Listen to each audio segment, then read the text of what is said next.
Imagine कल सुबह तुम उठते हो और तुम्हें पता चलता है कि 1 बिलियन लोग तुम्हारे बारे में ओपिनियन बना चुके हैं, बिना तुमसे मिले, बिना तुम्हारी बात सुने, बिना तुम्हें जाने। अजीब लग रहा है, अनफेयर लग रहा होगा। कंट्रीज के साथ रोज ऐसा होता है और इसीलिए 21st सेंचुरी की सबसे बड़ी जंग न बॉर्डर पर लड़ी जा रही है, न समुंदर में, न आसमान में, बल्कि इंसान के दिमाग के अंदर। स्कूल में याद है टीचर ने पूछा कि होमवर्क किसने नहीं किया और पूरी क्लास एक ही लड़के की तरफ देखने लगी। बेचारा चिल्लाता रह गया, मैम मेरी साइड तो सुन लो। कभी कभी कंट्रीज भी बिल्कुल वैसे ही फील करती होगी। एक तरफ रॉकेट स्पेस में जा रहा है, दूसरी तरफ एक ट्वीट वायरल हो रहा है। सवाल ये नहीं है कौन सही है, सवाल ये है दुनिया पहले क्या देखती है। एक इंटरेस्टिंग बात, अगर कल किसी कंट्री की इकोनॉमी 8% ग्रो करे तो शायद बहुत कम लोग उसके बारे में बात करेंगे, लेकिन अगर उसी कंट्री का एक शॉकिंग 20 सेकंड वीडियो वायरल हो जाए, करोड़ लोग देख लेंगे। क्यों? क्योंकि ह्यूमन ब्रेन ड्रामा को फैक्ट से पहले नोटिस करता है। सोचो 2 रेस्टोरेंट्स है, पहला खाना कमाल का लेकिन मार्केटिंग जीरो, दूसरा खाना एवरेज लेकिन बाहर giant board, Instagram reels, food bloggers, drone shots. अब बताओ वीकेंड पर लाइन कहाँ लगेगी? एग्जैक्टली। कभी कभी लोग पहले स्टोरी खरीदते हैं, बाद में प्रोडक्ट देखते हैं। अब एक ऑनेस्ट सवाल, जापान सुनते ही तुम्हारे दिमाग में क्या आता है? Technology, anime, discipline? और अमेरिका सुनते ही हॉलीवुड या फिर सिलिकॉन वैली? और फ्रांस सुनते ही maybe Eiffel tower and fashion? अब इंडिया सुनते ही तुम्हारे दिमाग में क्या आता है? हर इंसान का जवाब अलग होगा और वही नैरेटिव का गेम है। नैरेटिव का मतलब झूठ नहीं होता, नैरेटिव का मतलब है कौन सी स्टोरी सबसे पहले तुम्हारे दिमाग तक पहुंचती है। रियलिटी बहुत बड़ी होती है, नैरेटिव उस रियलिटी का पहला ट्रेलर होता है और कई लोग ट्रेलर देखकर ही मूवी का रिव्यू लिख देते हैं। वैसे हम लोग भी कम नहीं है, मूवी रिलीज होने से पहले ही बोल देते हैं फ्लॉप है, और जब देखते हैं तो बोलते हैं यार इतनी बुरी भी नहीं थी। इंसान का दिमाग शॉर्टकट लेना पसंद करता है, लेकिन शॉर्टकट का प्रॉब्लम यह है कभी कभी वो हमें पूरी कहानी देखने ही नहीं देता, और जब पूरी कहानी नहीं दिखती तब मिसअंडरस्टैंडिंग्स पैदा होती है, इंसानों के बीच भी, कंट्रीज के बीच भी। लेकिन यहाँ एक ट्विस्ट है। तुम लोग सोच रहे होगे ये वीडियो इंडिया के बारे में है।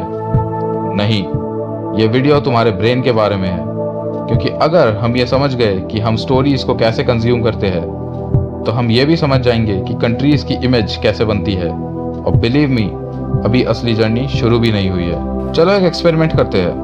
मैं तुम्हें सिर्फ 2 वर्ड्स बोलूंगा और जो पहला इमेज तुम्हारे दिमाग में आएगा उसे रोकना मत। रेडी? First word shark. क्या इमेजिन किया? तेज दांत, खून, अटैक। अब दूसरा वर्ड काव। अब क्या इमेजिन हुआ? शांति, गांव, दूध। देखा, मैंने सिर्फ 2 वर्ड्स बोले और तुम्हारा दिमाग खुद ही मूवी बनाने बैठ गया। यही है ब्रेन की सुपर पावर, और कभी कभी यही उसकी वीकनेस भी बन जाती है। सच बताओ, फोन अनलॉक करते ही कितनी बार ऐसा हुआ होगा कि तुम बस टाइम देखने गए थे और 25 मिनट बाद याद आया, अरे टाइम ही तो देखना था। हमारा ब्रेन लाखों साल पहले इवॉल्व हुआ था। उस वक्त ना यूट्यूब था, ना इंस्टाग्राम, ना नोटिफिकेशंस। तब जंगल था, और जंगल में सर्वाइव करने के लिए एक ही रूल था, डेंजर को सबसे पहले नोटिस करो। अगर झाड़ी हिले तो और तुम इग्नोर कर दो, हो सकता था शेर हो। इसीलिए आज भी हमारा ब्रेन डेंजर, शॉक, ड्रामा और सरप्राइज को सबसे पहले नोटिस करता है। इसी वजह से 10 good news of the day से ज्यादा व्यूज ये देखकर आप हिल जाओगे को मिलता है, क्योंकि एल्गोरिदम इंसान को नहीं बदलता। एल्गोरिदम अक्सर वही दिखाता है जिस पर इंसान रुकता है। मान लो 2 न्यूज़पेपर है, पहले का हेडलाइन आज शहर में सब नॉर्मल था, और दूसरे का हेडलाइन एक छोटी सी गलती ने पूरी सिटी को रोक दिया। अब ऑनेस्टली बताओ, पहले कौन सा खोलते? एग्जैक्टली। इसका मतलब ये नहीं कि दूसरी न्यूज़ गलत है, लेकिन हमारी क्यूरियोसिटी नेचुरली उस तरफ जाती है जहां इमोशन ज्यादा हो। अब एक सवाल, अगर दुनिया भर के लोग हर दिन इमोशनल और ड्रामेटिक कंटेंट पर ज्यादा क्लिक करते हैं तो इंटरनेट उन्हें कल किस टाइप का कंटेंट और दिखाएगा? सोचो, सिर्फ सोचो। इंटरनेट एक लाइब्रेरी नहीं है, इंटरनेट एक मिरर भी नहीं है। इंटरनेट एक मैग्नीफाइंग ग्लास है जो चीज लोगों का अटेंशन खींचती है। इंटरनेट उसे और बड़ा कर देता है, कभी फियर, कभी होप, कभी एंगर, कभी इंस्पिरेशन। इसीलिए कभी कभी ऑनलाइन दुनिया रियल दुनिया से बहुत अलग लगती है। इमेजिन करो, तुम्हारा दोस्त रोज तुम्हारी सिर्फ वही फोटो अपलोड करे जब तुम मुंह बना रहे हो। 1 महीने बाद पूरा स्कूल बोलेगा, यार ये तो हमेशा गुस्से में ही रहता है। एक फोटो पूरे इंसान को डिफाइन नहीं करती, वैसे ही एक वायरल वीडियो पूरे देश को डिफाइन नहीं। हर कंट्री के पास अपनी स्ट्रगल्स होती है, अपनी विक्ट्रीज होती है, अपनी मिस्टेक्स होती है, अपने हीरोज होते हैं। अगर हम सिर्फ एक ही एंगल देखेंगे तो दूसरा एंगल कभी समझ ही नहीं पाएंगे। और बिना पूरी पिक्चर देखे ओपिनियन बनाना हमेशा आसान होता है, समझना थोड़ा मुश्किल। लेकिन अगर परसेप्शन इतना पावरफुल है तो क्या परसेप्शन इकोनॉमी को भी बदल सकता है? अब तक हमने सिर्फ ब्रेन की बात की, लेकिन अब बात होगी पैसे की, टूरिज्म की, इन्वेस्टमेंट की और ट्रस्ट की। क्योंकि एक देश की इमेज कभी कभी उसकी जीडीपी रिपोर्ट से पहले ट्रैवल करती है। और यहीं से इंडिया की कहानी और भी इंटरेस्टिंग हो जाती है। तो मान लीजिए आप किसी गांव में रहते हैं और आपको पैसे भेजने हैं। पहले बैंक जाना पड़ता था, फॉर्म्स भरने पड़ते थे, लंबी लाइन। अब फोन निकालिए, क्यूआर कोड स्कैन कीजिए, सेकंड्स में पेमेंट कंप्लीट। करोड़ ऑफ लोगों के लिए ये नॉर्मल बात बन चुकी है। लेकिन दुनिया के कई डेवलप कंट्रीज में भी इतना wide spread instant payment system नहीं है। कभी कभी जो चीज़ इंडिया में नॉर्मल लगती है वही बाहर के लोगों को फ्यूचर जैसी लगती है। एक टूरिस्ट, एक बिजनेसमैन और एक स्टूडेंट, तीनों की लाइफ अलग है, ड्रीम्स अलग है, गोल्स अलग है। लेकिन एक चीज कॉमन है, डिसीजन लेने से पहले ये तीनों सर्च करते हैं और वहीं से एक कंट्री की पहली इंप्रेशन शुरू होती है। सच बताओ, हम 199 का फोन कवर लेने से पहले भी 25 रिव्यूज पढ़ते हैं। एक रिव्यू में लिखा होता है अमेजिंग प्रोडक्ट और नीचे एक और रिव्यू, डिलीवरी बॉय ने बेल नहीं बजाई।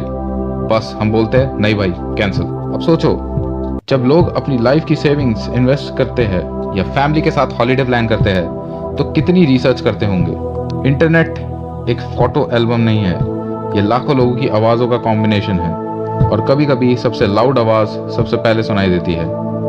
एक इंटरेस्टिंग बात, दुनिया का कोई भी कंट्री परफेक्ट नहीं है। हर जगह अचीवमेंट्स है, हर जगह प्रॉब्लम्स भी। लेकिन लोग जिस एंगल को सबसे पहले देखते हैं वही उनके फर्स्ट इंप्रेशन का बेस बन सकता है और फर्स्ट इंप्रेशन बदलना मुश्किल होता है। मान लो स्कूल में एक नया स्टूडेंट आया, क्लास शुरू होने से पहले ही किसी ने बोल दिया इससे बात मत करना।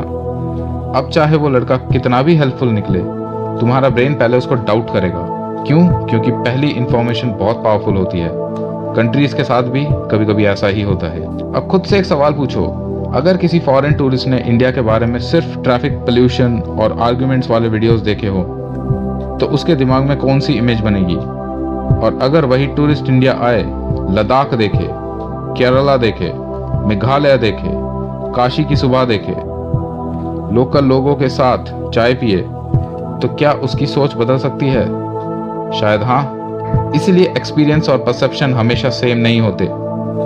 नैरेटिव रियलिटी को रिप्लेस नहीं करता, लेकिन रियलिटी तक पहुंचने से पहले नैरेटिव ही गेटकीपर बन जाता है। टूरिस्ट पहले इमेज देखता है, फिर टिकट बुक करता है। इन्वेस्टर पहले कॉन्फिडेंस देखता है, फिर पैसा लगाता है। स्टूडेंट पहले रेपुटेशन देखता है, फिर एप्लीकेशन भेजता है। परसेप्शन डिसीजन का पहला दरवाजा होता है। इमेजिन करो, तुम किसी दोस्त को घर बुलाओ और उससे सिर्फ बाथरूम दिखाओ, फिर पूछो बता मेरा घर कैसा लगा। वो बोलेगा भाई बाकी घर तो पहले दिखा दे। बस यही पॉइंट है, एक रूम पूरा घर नहीं होता, एक हेडलाइन पूरा देश नहीं होता। इंडिया सिर्फ एक कंट्री नहीं है, एक सिविलाइजेशन है। हजारों साल पुरानी कहानी, hundreds of languages, different cultures, different cuisines, different festivals, scientist, teachers, doctors, artist, farmers, engineers, soldiers और 1.4 बिलियन लोग जो हर दिन अपनी लाइफ को बेटर बनाने की कोशिश कर रहे हैं। इसी के साथ इंडिया के सामने चैलेंजेस भी है, जैसे infrastructure, education, health care, civic sense और एनवायरमेंटल इश्यूज, जिन पर काम भी हो रहा है और जिनके बारे में पब्लिक डिबेट भी होती रहती है। किसी भी देश को समझने के लिए अचीवमेंट्स भी देखनी पड़ती है और चैलेंजेस भी, तब जाकर पिक्चर कंप्लीट होती है। लेकिन अगर परसेप्शन इतना इंपॉर्टेंट है तो इंडिया अपनी कहानी दुनिया को कैसे सुना रहा है? अब तक हमने समझा कि परसेप्शन बनता कैसे है। अब वक्त है ये देखने का कि इंडिया ने पिछले कुछ सालों में अपनी स्टोरी लिखने के लिए कौन कौन से चैप्टर्स ऐड किए, और बिलीव मी अगला चैप्टर रॉकेट से शुरू होगा और इंसानियत पर ख़त्म। एक सवाल, अगर मैं बोलूँ इंडिया तो तुम्हारे दिमाग में क्या आता है? ताजमहल, क्रिकेट, बॉलीवुड या रॉकेट? शायद 20 साल पहले रॉकेट तुम्हारा पहला जवाब नहीं होता, लेकिन आज पिक्चर बदल रही है।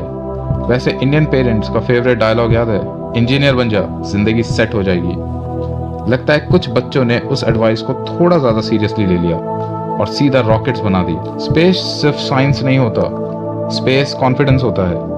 जब एक देश कॉम्प्लेक्स टेक्नोलॉजी डेवलप करता है तो दुनिया उससे सिर्फ रॉकेट के लिए नहीं देखती, वो उस देश की इंजीनियरिंग, रिसर्च और लॉन्ग टर्म कैपेबिलिटी को भी नोटिस करती है।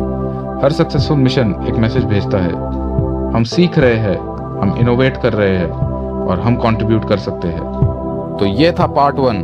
तो नीचे कमेंट्स में लिखिए क्या आप इस वीडियो का अगला पार्ट देखना चाहते हैं।